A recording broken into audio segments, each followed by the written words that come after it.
pensem desta forma, mas isso não é verdadeiro, né? Então, querer ou não querer tem um aspecto subjetivo, porque o que ele quer e a expectativa dele, credor, é receber a obrigação da forma como ela foi ajustada inicialmente. Situação diversa pressupõe uma mudança de ideia, uma mudança de expectativa. Isso não pode ser compulsório, e não é compulsório. Então, não pode ser obrigatório, né? Muito embora tem gente que acha que é. Inclusive, alguns absurdos são cometidos com essa ideia fixa de que o credor não é pouco inteligente, né? Não está sendo um bom negociante quando ele não aceita uma oferta muito mais vantajosa. Vantagem ou não vantagem é escolha por quem está aí. Por que, diriam que a lei civil estabelece esse critério, quando no artigo 356 ela nos informa, ou traz a seguinte redação: o credor pode ressentir, aliás, perdão, pode consentir, o credor pode consentir em receber prestação diversa da que lhe é devida. Os senhores podem notar que nesse artigo não está escrito, basta apenas dar uma lida nele, não está escrito aí, o credor deve, né? O credor é obrigado a consentir. Não, está escrito o quê? O credor pode. Poder é faculdade. Poder, né, é conceder a alguém a possibilidade de dizer não. Ele pode dizer sim e pode dizer não, de acordo com a sua conveniência. Por quê? O que é realmente obrigatório?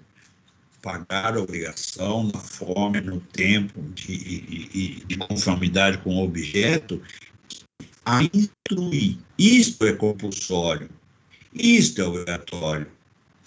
Então, vamos imaginar que o nosso devedor chegasse lá no banco e dissesse: ó, eu tenho um terreno de 120 mil, estou dando aí pagamento por 100, né?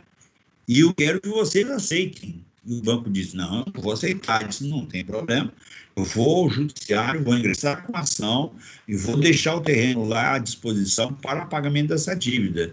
Vai ingressar com a ação, vai perder a ação, vai ser obrigado a pagar honorários, vai ser obrigado a pagar despesas e custas processuais e não terá sucesso na sua empreitada. Por quê? Porque ele não tem, né, digamos, esse direito não existe, e obviamente, né, só se exerce o direito que tem.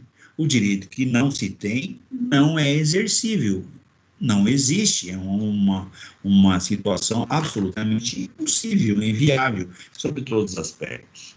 Então, é bom que nós saibamos isso. Por quê? Porque já se presenciou, não é, a propositura de consignação em pagamento, não é, disfarçando, maquiando, digamos, torcendo ou, na verdade, aí, subvertendo a ordem natural das coisas, né, tentando obrigar o credor a receber coisa diversa. E ele não é obrigado a receber coisa diversa, como nós já aprendemos desde logo.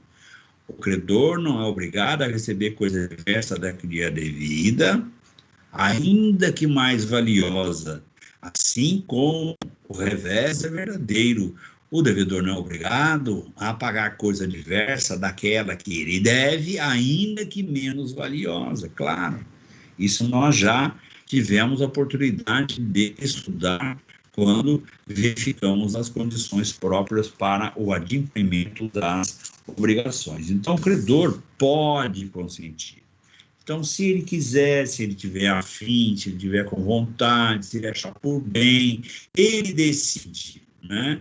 Então, notem os senhores que a dação em pagamento não é outra coisa que não uma forma convencional, né?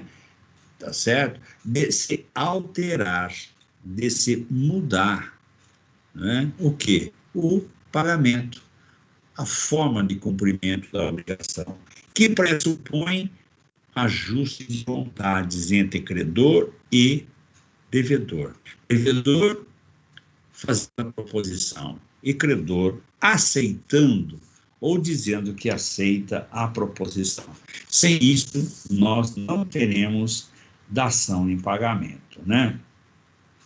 Muito bem. Depois do artigo 357, antes que tomemos conhecimento do seu conteúdo, certamente a pergunta que as pessoas fazem, e que o aluno certamente faz também, e que nós fizemos em outro momento, né, é o seguinte: como é que fica, né? Como é que se materializa essa dação em pagamento, não é? É claro, evidente que, dependendo do tipo de coisa que se propõe dar em pagamento, o procedimento para que ela efetivamente se traduza na extinção da obrigação, em meio extintivo da obrigação, ainda que excepcional, vai depender da característica daquilo, do objeto que está se dando em pagamento.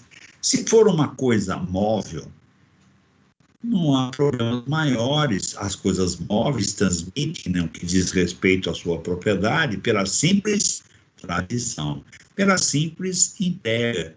Ou seja, no momento exato em que o devedor entrega, ou vem entregar ao credor, né, o objeto, né, está transmitida a propriedade daquele bem. Então, passa ele a ter direito apenas, então, somente na comprovação da famosa dação em pagamento. Todavia, se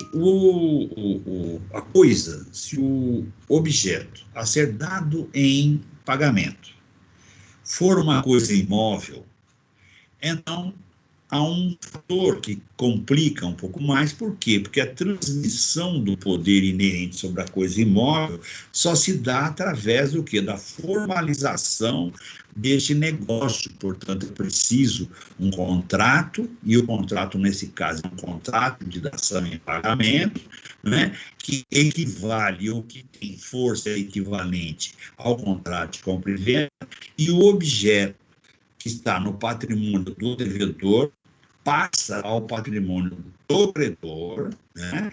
E a propriedade do objeto que era do devedor passa para o controle do credor, e, obviamente, essa transmissão da propriedade do devedor ao credor, né, produz a extinção da obrigação, né, uma vez que este ato transmissivo de transmitir o objeto, transmitir a propriedade, ou foi, né, ou está sendo feito em função da existência de uma obrigação a ser quitada, a ser paga, a ser extinta, a ser adimplida, dissolvida, e assim sucessivamente. Como a maneira ou a forma de adimpli-la, a maneira ou a forma de pagá-la é diversa, é diferente daquela que foi inicialmente tratada e agora foi digamos, retratada, foi, digamos, ajustada de uma forma diferenciada por consenso entre credor e devedor. Então, assume essa situação a denominação jurídica própria de dação em pagamento. Portanto, dação em pagamento é um ato extintivo da obrigação em caráter excepcional que pressupõe um ajuste de vontades entre credor e devedor, que já, evidentemente, já o são, já estão nesta qualificação, e que eles precisam, então, ajustar vontades e que permita ao devedor entregar ao credor coisa diversa daquela que é devida em razão da relação jurídica obrigacional originária. Então, basicamente, esta é a questão atinente à dação em pagamento. Então, determinado o preço da coisa dada em pagamento, que evidentemente esta coisa tem que ter há de ter uma equivalência de preço, as relações entre as partes regular-se-ão pelas normas do contrato de compra e venda. Exatamente aquilo que eu falei. Se compra e venda de coisa móvel, não há necessidade de formalização. Se compra e venda de coisa imóvel, aí sim há necessidade imperiosa da transmissão solene da propriedade, né? Vamos fazer um intervalo né? Porque o assunto que vem na sequência demanda um pouco mais de explicação, um pouco mais de conversa a respeito dele. Então vamos ao nosso sagrado café, uma água para refrescar a garganta, e voltamos logo mais. Não saiam daí, portanto,